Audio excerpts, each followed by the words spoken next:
Hi, I'm Sharon Bill. Welcome to my theory tuition series where I'm working with you step by step through each of the ABRSM theory grades.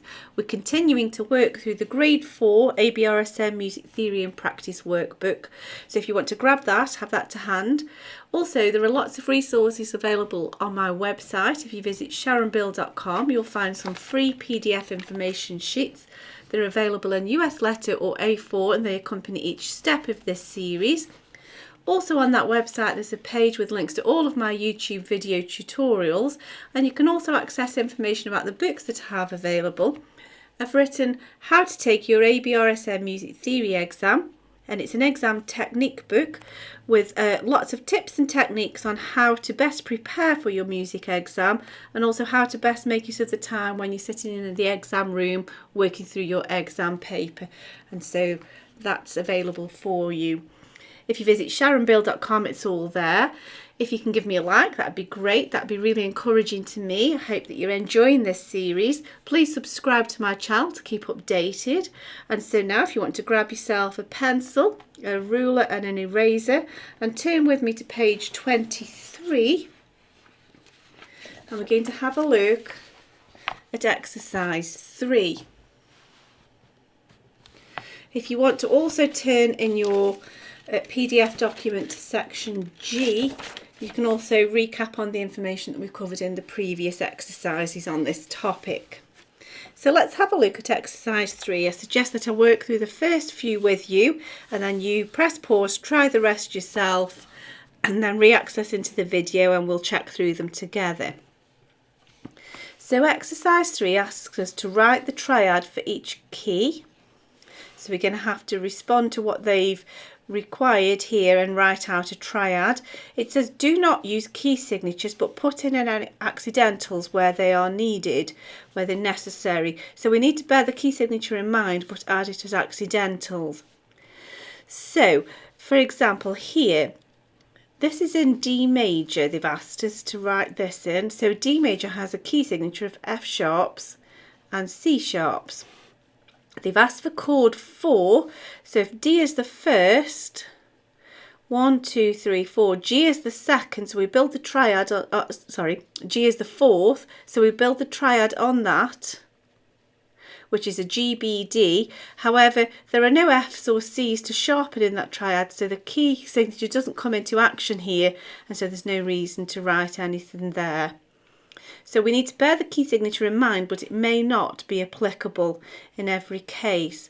So let's look at the next one. So F minor is related to A flat major, so we've got a key signature of B flats, E flats, A flats and D flats. And so we need to build the triad on chord 5. So if F is 1, 2, 3, 4, 5, C is 5, we're building the triad on chord 5.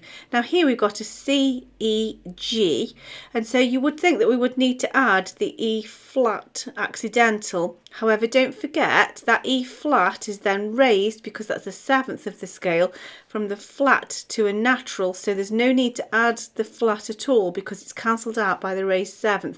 So you can either leave it empty like that, or you can put the natural sign in brackets just to show that you know that you've cancelled that out. It's not entirely necessary to put that though, so that's why it's in brackets, or you can just leave it blank. So B major has a key signature of F, C, G, D, A sharps. And so just watch your clefs as well. So if B is 1, 1, 2, 3, 4, 5, F is the 5th. I'm going to just drop the octave so I'm not using too many ledger lines. First, 3rd, 5th, so we, oh, shall I do that again? I've just overlapped a bit there, keep it neat and tidy. 1st, 3rd, 5th, and now the key signature is F sharps, A sharps and C sharps will apply. F, A, C, it's quite a squish, so I tend to do on the outside, inside, outside, just to make sure they all fit in. Okie dokie, so we'll just look at this next one. So A flat major has got a key signature of B flats, E flats, A flats and D flats. it's asked for chord 1 here. So if that's a C, B, A, there's our tonic, our tone note or key note. First, third, oh dearie me. First, third, fifth, there we go. And we've got an A, C, E. So the A needs flattening and so does the E. A flat, C, E flat is now correct. So if you want to have a go at the next section, either try the next row or try the whole lot and then re-access into the video and we'll work through them together. It doesn't matter if you've gone wrong, it's always best to learn by your mistakes. And so let's carry on. I'm hoping you've tried this yourself by now and we'll work through these together to double check them. B minor has a key signature of F sharps and C sharps. It's related to D major. We've been asked to write the dominant or chord 5. So if we count up 5, 1, 3, 5 from B takes us to F sharp. I'm just going to drop the key signature down. So we're on note F at the moment. We'll worry about the sharps afterwards. First, third, fifth, F, A, C. We know that there's an F sharp because of the key signature and a C sharp. But then don't forget also the fact that the 7th is raised, so A is sharpened as well, which is in the middle of that triad. So there we go. So A major has a key signature of F, C, G sharps. So we need to find chord 4. So 1, 2, 3, 4 takes us to D. First, third, fifth, we've got D, F, A, and so the F will need to be sharpened to include the key signature where it's appropriate. C sharp minor is related to E major, so we need to have a key signature of F, C, G, D. Bear that in mind. We're not adding a key signature, but we need to bear it in mind. We've got 4 sharps. Chord 1, so we need to find C. First, third, fifth. Bear in mind we're in C sharp minor, so of course it will be a C sharp, and that's part of the key signature. C sharp and G sharp will be affected by the key signature. It's chord 1, so no other accidentals are required. Here we go then. G minor is related to B flat major. We've got B flats and E flats. We need to find chord 4, which takes us G, A, B, C. First, third, fifth to build the triad. And then we need to remember that the C, E, G is affected by the fact that there's an E flat in the key signature, so we need to add that accidental. There we go. So moving on to the next row, the principle's the same, we're just changing key and changing clef. So E minor is related to G major with an F sharp. And we want chord 4, so C, D, E. First, third, fifth. And, oh sorry, no, that's the wrong, we're doing a chord 4. So we need to count up 4. Sorry, so E is 1, 2, 3, 4, which takes us to an A. I'm just going to drop my octave though. So let's just drop down to C, B, A. There we go, A, C, E. Then I'm not going to be using too many ledger lines. F sharps are in the key signature. We've not got any Fs here to sharpen, and so that stays as it is. A, C, E. There we go. So E flat major has a key signature of B flats, E flats, and A flats. We need to find chord 5. So if we count up 5 from E, 1, 2, 3, 4, 5. First, third and fifth, build the triad. So we've got a B, D and F sharp, so the B needs to be flattened. This is a major key though, so no other accidentals are required.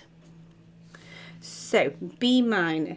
Now B minor has a key signature of 5 flats, B, E, A, D, G, because it's related to D flat major. So we need to find chord 1. So if that's C, step down 1, there's our B. Build the first, third, fifth, so we've got a B, D, F, and so the B needs to be flattened. So also does the D flat. There we go, so we have to have 2 flats there. Let's move on to this next one. So F major has a key signature of B flats. We need to find chord 4, so let's find the fourth note of the scale, counting from F. 1, 2, 3, 4 takes us to B. First, third, fifth. However, it shouldn't be B, it should be B flat, so we'll just add that now. Okie dokie. Last row. I hope that you're getting to grips with this now. If you haven't tried any on your own, then do try this last set just to get to grips with this so you learn it thoroughly. It's always better to make your mistakes and learn it that way. So B flat major has B flats and E flats. We need to find chord 1, so there's our first note, which is B flat really, but we'll worry about that in a moment. First, third, fifth gives us B, D, F, and so we know it should be B flats, so we'll add that now. So A flat major has a key signature of B, E, A, D flats. So let's find, we need to build chord 4, the subdominant. So counting from A, 1, 3, 4 takes us to D. So we want first, third, fifth, D, F, A. And of course we need to have D flats and A flats to account for the key signature. So C sharp minor is related to E major and it's got a key signature of F, C, G, D sharps. And then we need to find chord 4. So C is 1, 2, 3, 4, which takes us to note F. So I think what I'm going to do is I'm going to drop down an octave so that we're not using too many ledger lines. So let's count backwards to F, C, B, A, G, F. So it's still chord 4, but we've just counted and dropped down an octave. First, third, fifth for the triad. So we've got F, A, C. That's correct. We've ended on the C line.